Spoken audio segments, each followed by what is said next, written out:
currently in a 300-hour program that will be finishing up at the end of this year. And I've always liked anatomy and alignment and being present and mindful. So from other exercises that we've done, we've been able to see, feel our bodies or think about where we are.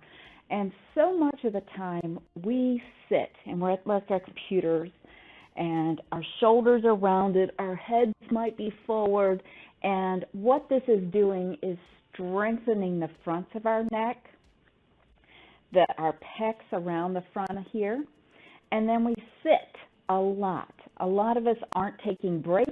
We're not getting up and moving, and not, vacations, there might not be as much movement there. So our hip flexors, everything on the front side of our body is really tight. So I'd like to give you a little bit today to help you open that up. So first, I'm going to invite you to come to your chair, and what we're going to do is have a seat so that your feet can be under your knees. Your knees are in line with your hips. And then raise your shoulders up. If you notice, I tend to, depress my shoulders. So raise those shoulders up so that they're level with your collarbone. This is your collarbone right here. So you have a level now. And now bring those shoulder blades, squeeze those shoulders together. And as you hold that, then I'm going to invite you now just to become aware of your breath.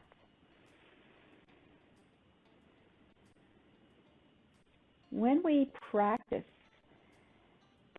coming to our breath, being aware of our breath, and then we get in a stressful situation at work, whether it's technology not working, someone says something, if we focus on our breath for just 1 or 2 cycles, it can give us enough space to think about how we want to respond, to separate so that we can respond a little easier. Now coming in, let's taking our arms up to shoulder height. And again, elevate those shoulders so they're in line with your collarbone. Pull those shoulder blades back. And then breathing here, reach those arms all the way up to the sky. And as you notice, are your ribs popping out? And if so, can you bring them back into alignment? Pulling those ribs in as you reach those fingers tall. Now take one hand. I'm taking my right hand down to clasp the side of my chair. As I reach those left fingers up, then I'm going to lean to my right. Breathing into the left side of my ribs. Coming back in, take both arms up again. Now take your left hand or your other arm down to your chair and then lean over to that side, breathing into your ribs. Coming back up. Now taking both hands behind you. If you have like a chair here behind you, a lot of chairs have something you can have behind you. We're going to elevate those shoulders again, squeeze those shoulder blades together, and then from here, keeping those ribs in, reach or starburst, reach our chest up to the sky. If you want, you can take your head back and look up. And then slowly tuck the hips underneath as you come back up to bring your hips. Let's roll your shoulders around. Now we're going to take our left hand and we're going to take it to our right knee.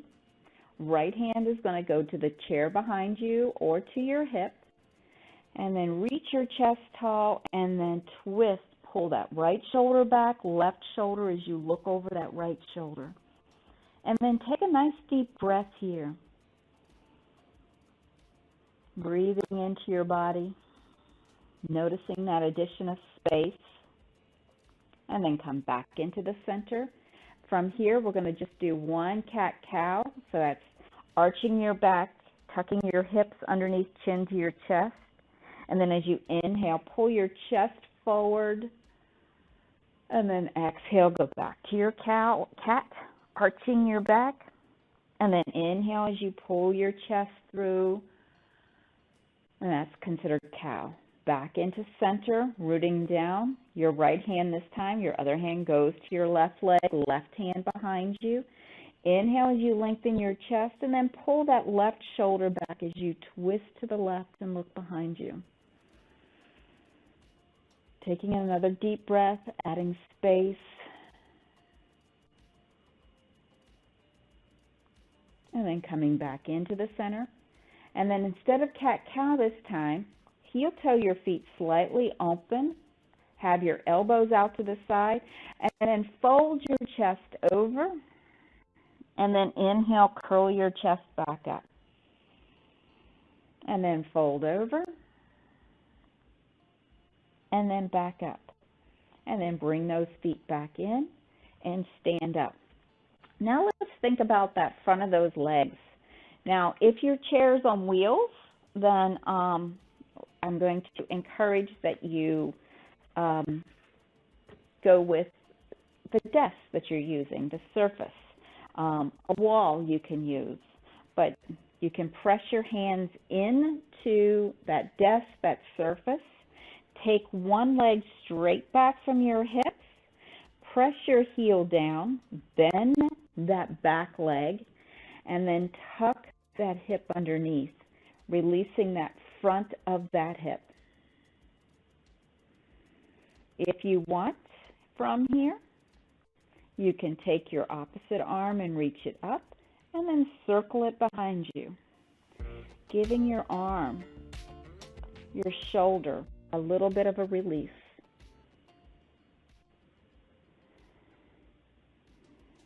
And then coming back in, both feet together.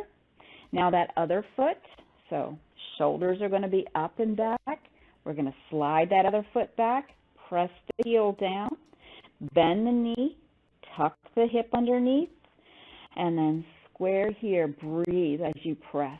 You might feel it in your calf. You might feel it in your thigh. You also might feel it a little bit here in your hip flexor. Now we're going to take that other arm, if you want, reaching it forward, and then circling it behind you. Nice big circles.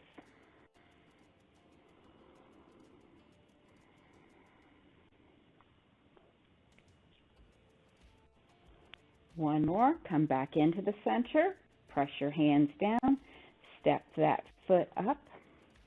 And then breathing here. Now we can have our chair to our side, or you don't have to have a chair at all. You can bring your hands together. So if you have the chair, use the standing leg is going to be the one closest to the chair. I'd like for you to press your feet down. So just ground your feet down, and then from your feet, pull your muscles, hug them around the bones all the way up to your hips. I know it sounds kind of funny, but if you actually kind of think about it, your brain will take that action. You can hold on to your chair. This outside leg we're going to bring up to our hips height. And then we're going to open it out to the side. Bring it back in. Open it out. And then back in. Now we're going to turn that ankle, cross it over our knee, and then just sit our hips back. Reach those hips behind you, letting that knee come open. Keep this foot flexed. That helps to stabilize all of your muscles of your shins, which helps protect your knee. And then come up. Let's take those legs wide, shift from side to side, feet out, toes out. Sit your hips back, and then press through the feet up. Back and up. Squeeze those gluteals as you come up. Press them back and then up. Now we're going to shift our chair over to the other side, or you can turn so that your standing leg, the one that will be not moving, will be closest to your chair, so you can hold on to that. Again, root your feet down. And then hug from your feet all the way around. So equal muscles engaging, clenching around the muscles, the front of the thighs, the sides, the back, the middle. And from here, your pelvis, press that left foot down, or the foot closest to your chair, as you raise your other knee up. Hold here, then open it out to the side. Bring it in. Open it out. Bring it in. Open it out. Bring it in. This time we're going to cross that ankle over your knee, and then keeping it flexed, sit your hips back. You can bring your palms together. Reach those hips behind you.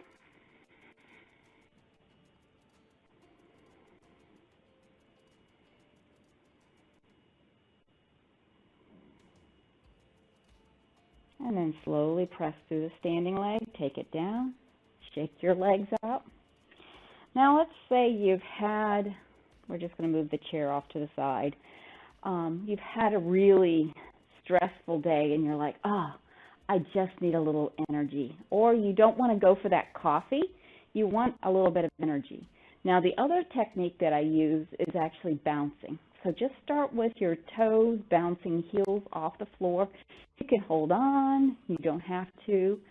And then you can make that bounce a little bit more vigorous.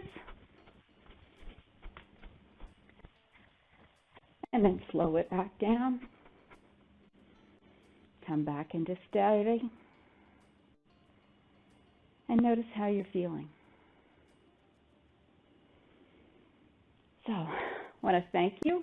Other things I wanted to end with is just a little bit with your hands. So we're typing here a lot, so bring your palms together and then press your palms together and then lower your wrists down, elbows up. And then come back up. Now we're going to turn it so the backs of our hands come together. And then from here, press and then lower your elbows down. If you have acute carpal tunnel, this would not be an exercise for you. But if you are trying to keep from getting carpal tunnel, this would be a good exercise to partake. Now release, roll those wrists around one way and then the other. So I want to thank you.